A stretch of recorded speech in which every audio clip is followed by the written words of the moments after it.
കായംകുളത്ത് വാഹനാപകടത്തിലെ യുവതിക്ക് നേരെ ലൈംഗികാതിക്രമം നടത്തിയതിൽ ഒടുവിൽ അന്വേഷണം ഊർജിതമാക്കി പോലീസ്. യുവതിയുടെ മൊഴി പോലീസ് ഇന്ന് രേഖപ്പെടുത്തും. പരാതി നൽകി 10 ദിവസങ്ങൾ കഴിഞ്ഞിട്ടാണ് ഒടുക്കം മൊഴിയെടുക്കാൻ പോലീസ് തയ്യാറാകുന്നത്. നിസാര വകുപ്പ് ചുമത്തി നോട്ടീസ് നൽകി വിട്ടയച്ച പ്രതി ഇപ്പോഴും ഒടുവിലാണ്.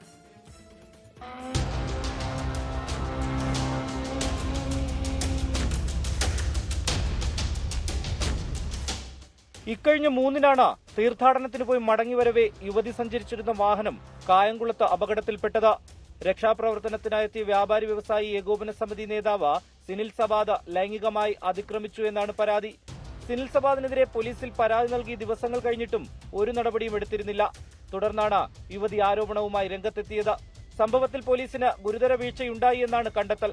പരാതി നൽകിയിട്ടും മൊഴി രേഖപ്പെടുത്താനോ മറ്റു നടപടികളിലേക്ക് കടക്കുവാനോ പോലീസ് ശ്രമിച്ചിരുന്നില്ല.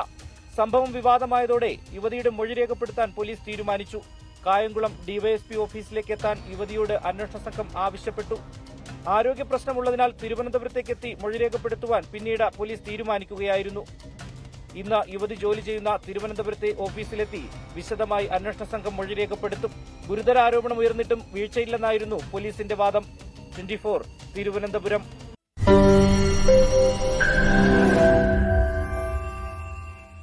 ലോകത്തെവിടെയായാലും ഏത് സമയത്തും 24 വാർത്തകളും ഓഗ്മെന്റഡ് റിയാലിറ്റി പാക്കേജുകളും എക്സ്പ്ലെയിനറുകളും വിശദമായി കാണാൻ ഞങ്ങളുടെ യൂട്യൂബ് ചാനൽ നിങ്ങൾക്ക് സബ്സ്ക്രൈബ് ചെയ്യാം.